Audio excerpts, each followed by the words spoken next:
Volvo. The name likely conjures up associations with sensible, safe motoring, be it the erstwhile Volvo 240 station wagons of the 1980s or the P1800 coupe. Volvos have always been synonymous with long-lasting build quality, safety-focused design, and smart engineering. But as a reasonably small volume automaker, Volvo hasn't historically put a whole lot of R&D dollars into electric vehicles. Sure, it did have a fleet of C30 electric prototypes more than a decade ago. Cars, which I might add, were pretty competent. And more recently, it's announced multiple all-electric cars, including the C40 Recharge and XC40 Recharge, which are finally rolling off dealer lots and into customer hands. We are hoping to get our hands on both of those as soon as possible. But today I'm putting another one of Volvo's plug-in cars to the test, the Volvo XC90T8 Recharge plug-in hybrid.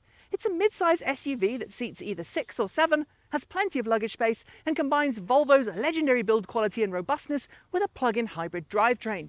Building off the success of Volvo's V60 plug-in hybrid in Europe, it's one of a number of plug-in hybrid variants of Volvo's internal combustion engine vehicles, and it's been at the heart of Volvo's push towards an all-electric future. At one point, this car, and other plug-in hybrids like it, offered customers who needed larger vehicles a chance to go partly electric, all while getting the automaker some green kudos for at least taking some steps towards an electric future.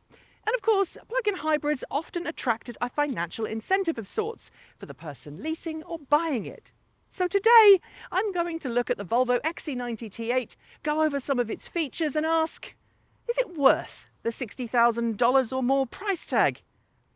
Let's get on with it. Before we head out onto the road and drain that oh-so-limited battery, let's talk about some of the design features of the Volvo XC90T8 Recharge. For as long as I can remember, Volvos, with perhaps the exception of the Volvo C30 and the Volvo 440, have had this overall rugged look, and this car doesn't disappoint on that front. From the massive front bonnet with the Volvo emblazoned grille through to the instantly recognisable line of the curvaceous D-pillars, the Volvo XC90 is a metaphorical tank that most of us will establish in our memories as the Volvos of the 1970s, 80s and 90s. As a model designation, the XC90 has itself been around nearly 19 years, with this body style, the second generation of the XC90, around since 2014. On paper, this is a mid-size SUV with either 6 or 7 seats in this particular variant, depending on which spec you choose at point of purchase. Outside, there's very little to differentiate it from the internal combustion engine XC90, except of course the charge port door in the front and the recharge badging on the doors and other parts of the car. Since the XC90 is by now a fairly common sight on the roads, I mean the body style of this vehicle is 7 years old now, I'm not going to spend a whole lot of time talking about the styling. It is a Volvo, and it looks exactly as we've come to expect a Volvo should look. I should note too that the charge port door hides the cheapest feeling thing on the whole car. This little dust cap that hides the charge port inlet.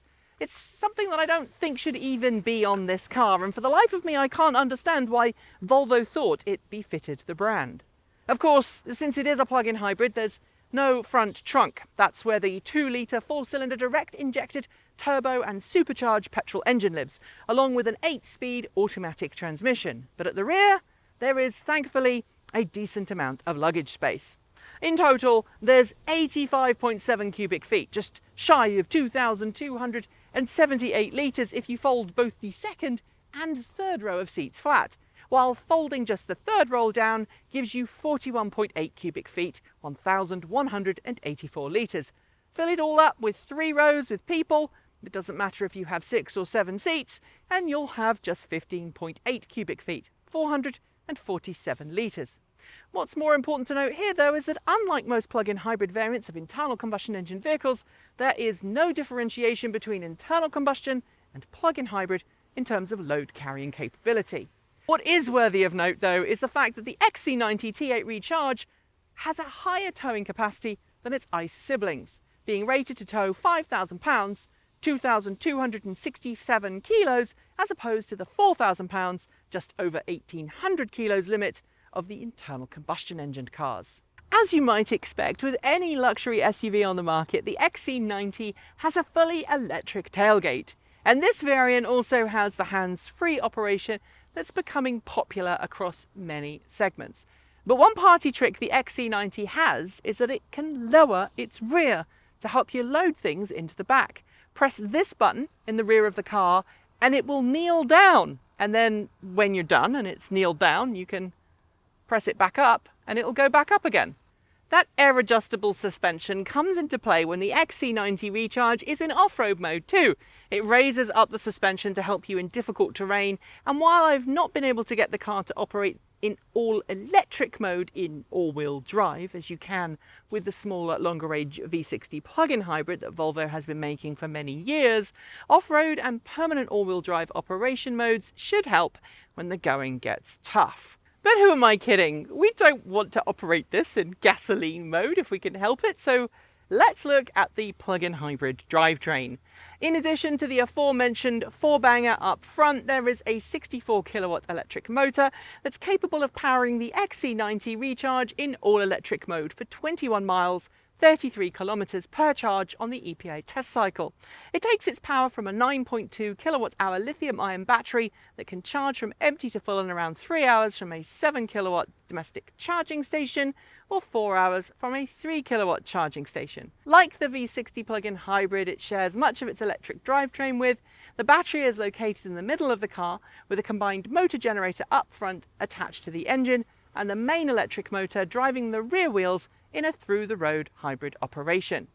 Unlike some plug-in hybrids, the Mitsubishi Outlander and the Toyota Prius Prime come to mind in some markets, as well as certain Mercedes plug-in hybrids, there's no DC quick charging capability for the XC90 Recharge. So unless you're someone who really is just using this for a sub 20-mile trip to work, has a place to charge there and heads straight back home afterwards, you're going to use the engine at some point.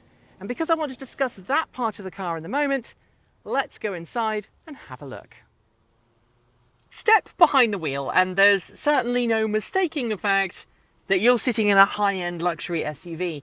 And that's frankly where Volvo is marketing this. Upper middle-class families, business people, and folks who are happy to pay a premium for the badge and everything it brings to the table.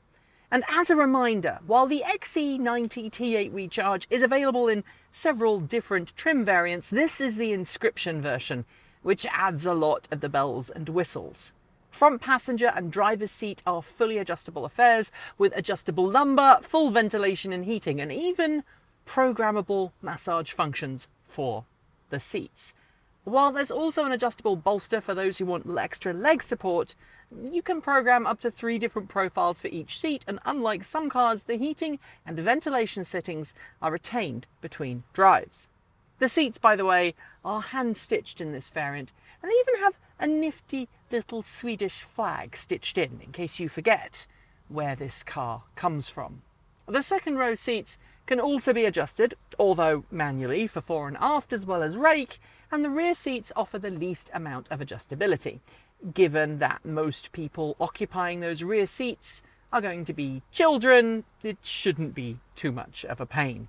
Second and third row do fold completely flat into the floor, and like most Volvos today, there's the ability to remotely hit your kids on the head with the headrest if they're misbehaving, which is fun, but I suspect the real reason that remote headrest is offered is to allow you to have better visibility to the rear of the vehicle. This variant also includes a head-up display, which you can adjust, and there's a clear, fully customizable LED dashboard right behind the wheel. In the center of the dash, there's this very beautiful touchscreen display running a variant of Android OS. It's fully compatible with Android Auto and Apple CarPlay, though it only utilizes this bottom half of the screen for that function.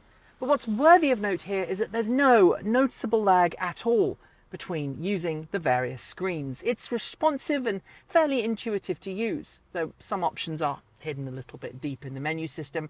I find it far more pleasant to use than most infotainment systems on the market today. It's got enough clarity that displaying this car's optional 360 camera view is pretty beautiful, and on a car this size, I've been making extensive use of it. Plus, it makes my chickens look like giants when they're just standing in the right place in my yard.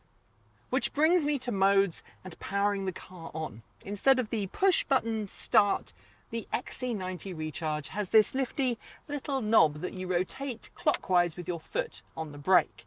The car comes to life, and then you can use this crystal gear selector to select forward, reverse or B mode. How do you change driving modes, I hear you ask? Well, at starting, the XC Recharge defaults to hybrid mode, using the electric drive first and then using gasoline when the battery pack is depleted or when you bury the accelerator into the floor. Luckily though, thanks to this little scroll wheel right here, you can select all electric driving mode, which Volvo calls pure mode. The engine will not engage unless the battery is depleted or until you push the accelerator beyond the kickdown spring at the bottom of the accelerator pedal travel. There are a couple of other modes too. Power, perhaps nicknamed because Jeremy Clarkson is a long-term fan of the XC90, giving you both motor and engine power combined for maximum performance. In this mode, and any mode where the engine spins, you can opt for either fully automatic or semi-automatic gear shifts, tapping left for down and right for up with a gear lever, and you can select one of the 8 gears in this car's automatic box. And at this point I should remind you that this variant of the XC90 is the most powerful XC90 you can get. And that's true of all of Volvo's plugins. They're the more powerful, performance-oriented version of each model offered on sale. That does come with a hefty price tag, but if you want to scream power, then you need a plug. We also have off-road mode, which raises up the suspension and limits your maximum speed for tough terrain, and permanent all-wheel drive mode for poor weather conditions. Note, in this version, the XC90 doesn't appear to have permanent electric all-wheel drive as an option. At least I haven't been able to operate it that way. However, like most through-the-road hybrids from Volvo, the car's traction control system will send power to whichever wheel needs it, regardless of which mode you're operating in. This means that if you're in all-electric mode and the car detects slippage, it'll send power where it's needed, front or rear. Being a Volvo, there are a butt-ton of safety features as standard on the car. The XC90 was one of the first cars to have automatic braking to keep you from crossing into the path of oncoming traffic. And of course it also includes all of the usual things like rear view camera, parking sensors, forward collision warning, emergency braking, adaptive cruise control, lane keep assist, blind spot monitoring and cross traffic alert, roadside recognition, and even driver drowsiness detection. And I've got to admit, from my brief time behind the wheel, the XC90's driver assistance systems are solidly made and programmed. There are much fewer chances of it getting confused and wanting you to suddenly change directions, as some lane keep systems, for example. Or the car is pretty big, so it takes up a lot of space. I'll come to driving in a moment, but before we get there, there's something else that I think warrants a mention. The sound system in the XC90 Recharge. Depending on the variant you choose, you can either have a 10-speaker system, a 14-speaker Harman Kardon system, or a 19-speaker Bowens & Wilkins stereo. That's what this variant has, and it comes with a digital sound processing unit that attempts to recreate the various acoustic environments and concert venues around the world digitally. The concert hall setting, best suited to classical music, really makes you feel like you're in a concert venue, but I've got to admit it does weird things to audiobooks and other types of music. I thought about demonstrating this and then decided it might get me in trouble with copyright. Then I remembered that I can make use of our digital music provider service Artlist to use some of the music we have rights to, so we'll do that. And as for classical, well, I know music that is okay to share because I'm the performer. So here goes.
The first thing that really struck me when I got behind the wheel of the XC90 Recharge is how refined it is, how quiet it feels, how well put together it is, especially when it's operating in all-electric mode.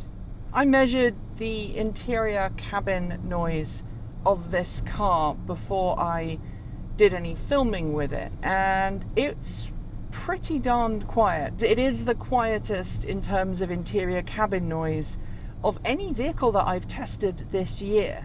Of course, the Arkimoto FUV doesn't count because it does have no doors and no windows and just a roof, so I don't think that counts.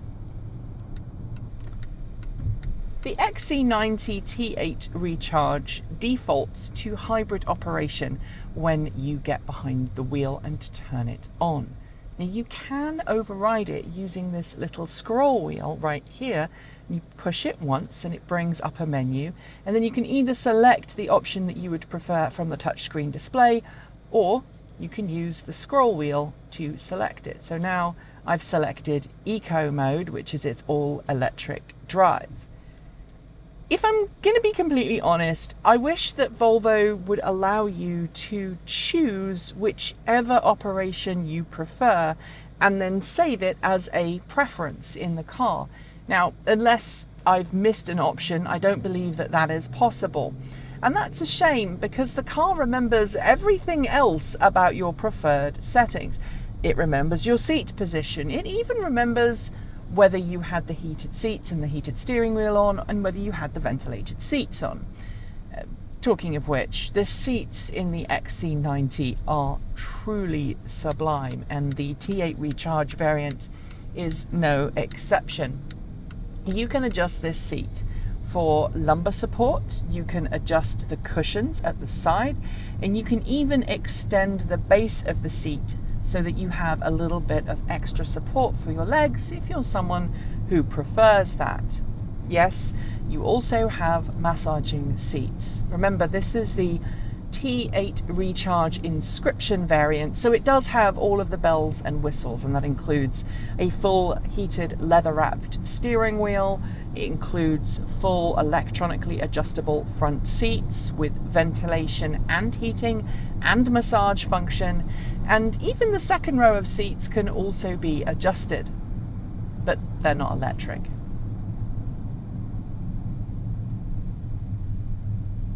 Who is this car aimed at? It's a question that I've been asking myself a lot this week. And I think it's aimed at the upper middle class buyer who wants a premium, luxury, plug-in hybrid SUV, but they don't want an electric car per se. They're not kind of fully on board with the electric vehicle thing because maybe they're worried about range anxiety. Maybe they feel that a plug-in hybrid allows them to go and do more things that an electric model wouldn't. And let's be honest, if you're going to be spending $63,500 or more, which is the entry-level price for the XC90 T8 Recharge, you can probably afford to buy a Tesla Model Y with 7 seats and have an all-electric vehicle. But of course, a Tesla Model Y isn't everyone's cup of tea. And it's very important to note that right now, there's not a whole lot of choice when it comes to buying a plug-in with 7 seats or more. In fact, right now, the choices are pretty limited. You get the Tesla Model X and the Tesla Model Y, both of which you can spec with 7 seats. There is the Nissan ENV 200 Avalia in Europe, but that is more of a minivan than anything else. There are some 7-seat plug-in hybrids in Europe that cost less than this, and there are some electric models coming to market around the world. We've been told that there are fully electric premium SUVs coming from the likes of Chevrolet, from the likes of Ford. And I think if you were really in the market for an electric vehicle, you might be tempted to wait. But I don't think that's the purpose of the Volvo XC90 T8 Recharge. This car is now pretty old. It's a car that's been around for a number of years, and the plug-in hybrid drivetrain is frankly starting to show its age. Nobody should be buying a car that has 20 miles of all-electric range. If it had 30 or maybe 40, then I could see a case for it. But certainly if you live outside of suburbia, you're not going to really see any benefit from the electric drivetrain, because it runs out of power so quickly and the internal combustion engine kicks in that overall you're not going to see a huge drop in your fuel economy. And let's not forget either that plug-in hybrids are not the greenest solution out there. When you're operating in hybrid mode, if the engine gets warm and it has a chance to run, then it can be pretty efficient. It can be more efficient than an internal combustion engine, and it can pollute less than an internal combustion engine vehicle. But if you don't give that engine time to warm up, then you're polluting more than you would in an internal combustion engine vehicle. And that's the problem with cars like the Volvo XC90 Recharge, because it's got that 20-mile battery pack range, and once your battery pack has been depleted, the internal combustion engine will kick in. But if you're doing a short trip, say 25-30 miles, the engine has not reached peak operating temperature and efficiency by the time you finish your trip. Assume then that you plug in when you get to your destination, and you have to start the whole process again. The other thing that I've noticed about driving this in hybrid mode is that it's like a Jekyll and Hyde character. When you're in electric mode, the interior of the XC90 T8 Recharge is a serene place to be. It's quiet, it's comfortable, it's refined, the car feels incredibly responsive, and you can do pretty much anything with it, certainly in a city environment. But as soon as the engine kicks in, you're back to the usual problems of internal combustion engines. You have the lag from the turbo, you have the changing of gears and the shuddering that happens whenever you change gears in an internal combustion engine car with an automatic gearbox. And that takes away some of the charm of this vehicle. For a premium luxury SUV, this is a great riding car. The interior is an amazing place to be. I love how easy everything is to reach. I love the feel of the finish, and I love the responsiveness of the touchscreen display. Frankly, this is the most responsive touchscreen display I have ever seen in a plug-in vehicle. But that doesn't take away the sad fact that this car feels really crippled by that minimal plug-in hybrid drivetrain. Right now, I'm driving in hybrid mode. I'm down to 12 miles remaining on my battery pack, and the car is averaging somewhere in the region of between 25 and 35 miles per gallon. And I'm driving this car as gently as I can. You know, I don't want to use gasoline unless I absolutely have to. To its credit though, when you're operating in hybrid mode, if you do have any energy left in the battery pack, the car will prioritize the electric drivetrain over the internal combustion engine. Right now, the car says I'm doing 199.9 miles per gallon because even though I'm in hybrid mode, the battery pack is providing all of the power to that 67 kilowatt electric motor. For a vehicle the size of the XC90 Recharge, it's certainly got great visibility because you sit up nice and high. There's a very commanding view of the road ahead, and especially out here in the countryside, I don't feel that there are particularly huge blind spots. The only one really is this B pillar here, and that's partly because of where I'm sat. The mirrors though give you a really good clear view of the road behind, and they do dim at night time. You also have blind spot warning, which means that you're not going to hit anybody because you didn't see them, at least if you're paying attention to the blind spot warning system.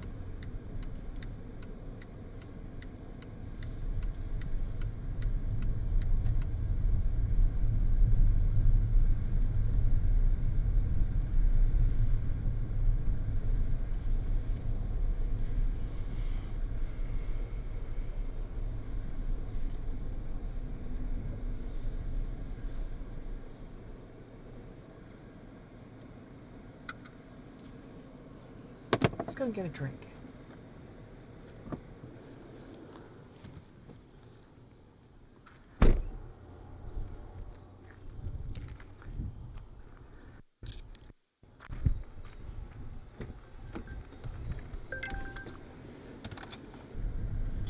So I did have a little bit of an ulterior motive going to my favourite farm store to pick up some lovely kombucha, and that is that the XC90 Recharge has a really nice off-road mode. It raises the suspension, it's got air suspension throughout.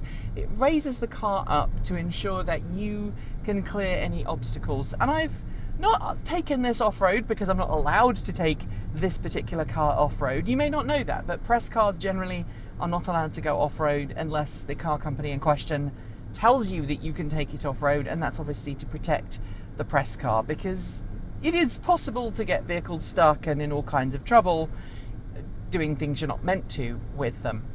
But you can take this on off-road gravel tracks, farm tracks, and that's totally fine. The suspension is raised up a little bit on air suspension to make sure that you can actually safely get through those off-road obstacles without damaging the underside of the vehicle. And then when you switch back into all-electric mode, the vehicle will actually drop back down. It actually hunkers down a little bit so that you have a more efficient ride. The same is true if you're in power mode, which allows you to use the gasoline engine and the electric motor in concert.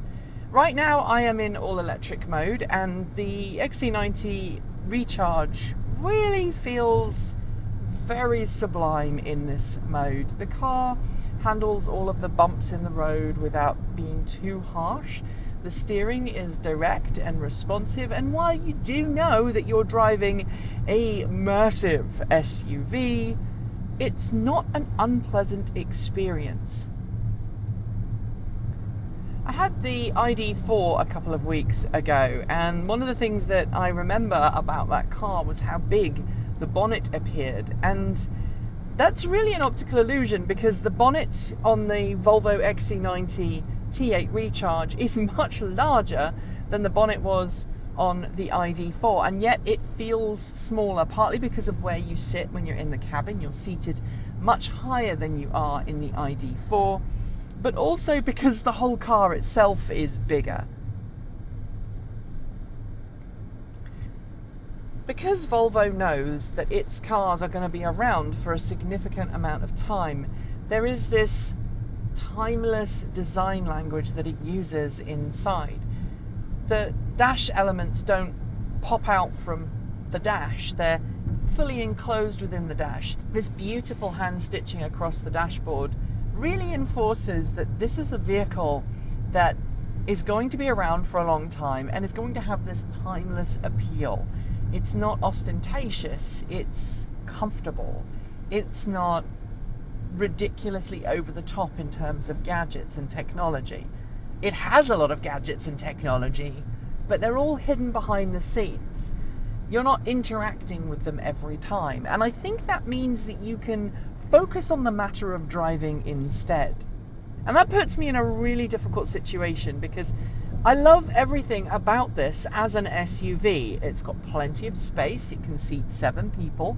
It's got plenty of safety technology. You can raise and lower the suspension, which means yes, you can off-road with it. It's got the option to have permanent all-wheel drive if the going gets tough, and the rest of the time the car just figures out whether you need 4-wheel drive or not and adds it or subtracts it as required. That means that you're going to be saving on fuel because a permanent all-wheel drive system is going to be less efficient than a part-time all-wheel drive system. But as you might expect, the one thing that I really don't like about the XC90 is that tiny battery range. Right now, I'm in electric mode. I've got 5 miles remaining on the gauge, and the car is performing exactly as it should. It is smooth, it is refined, I'm enjoying the riding experience and the driving experience. The car will still feel refined until those 5 miles of remaining range disappear. And at that point, when the engine kicks in, this car feels completely different. The petrol version it's just like every other petrol SUV out there. And at that point, you're getting 20 miles to the gallon. And that just feels like it shouldn't be allowed. On some level, I feel like I'm being really harsh to this car, because the Volvo XC90T8 Recharge has been around for a while. It is a vehicle that has been around the block a few times. And when it was released, plug-in hybrids were still relatively new, and being able to have a 20-mile range from a plug-in hybrid was far preferable to not having a plug-in vehicle of any sort. Now, there are more choices. There are choices coming to market for 7-seat electric premium SUVs. And so dropping this kind of money on a plug-in hybrid that is really nothing but a compliance vehicle, in fact, the very worst definition of compliance vehicle, feels wrong. Like, ethically wrong. You're burning so much gasoline when you drive this as a hybrid. In electric mode, it is great. And if you genuinely have just a 20-mile commute to work every day, and I believe this will do easily 20 miles, even on the highway, in electric mode, and then you get to work and you can plug in at work and you have the ability to recharge it at work, and then in the evening you drive your 20 miles back home again, then this will be a great vehicle. But the reality is, I don't think the all-electric range of this car is going to be enough to suit most people's needs. Most people drive between 20 and 30 miles a day round trip for work. But I don't believe that this would reliably operate as an all-electric vehicle all of the time. And frankly, if you're using this just for a one-person commute, then you should be looking at a different vehicle anyway, because spending this amount of money on a vehicle just to commute to and from work in electric-only mode, again, feels ethically wrong somehow. SUVs are built to be family-friendly. They're built to be long-distance vehicles, and they're built to carry large amounts of stuff and go off-road. If you're using this just for its 20-mile electric range, then you've got a very expensive Chelsea tractor,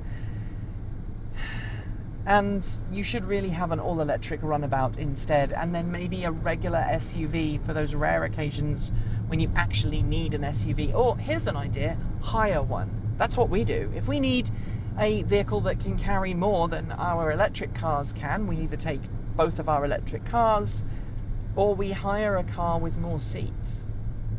Being a plug-in hybrid, this vehicle doesn't have the regen braking or the single pedal driving that most electric cars now have.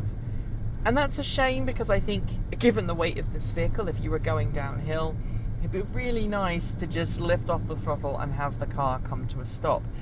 But single pedal driving in a plug-in hybrid has never really worked well, and I don't expect it to ever work well. So again, if you want the single pedal driving experience, then really you should be looking at an all-electric car. If you've watched this review at this point and you're like, why is Nikki even bothering to review a plug-in hybrid like this? Well, there are two answers. One, when it comes to reviewing cars, if you're a small channel like us, then you try and review all of the cars that are available to you with a plug.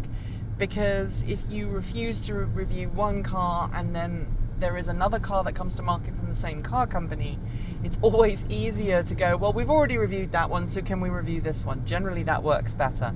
But also, I have to acknowledge that not everybody wants an all-electric car, and not everybody can have an all-electric car. Maybe you live in a shared family unit, you don't have off-street parking and charging, at which point maybe this would work.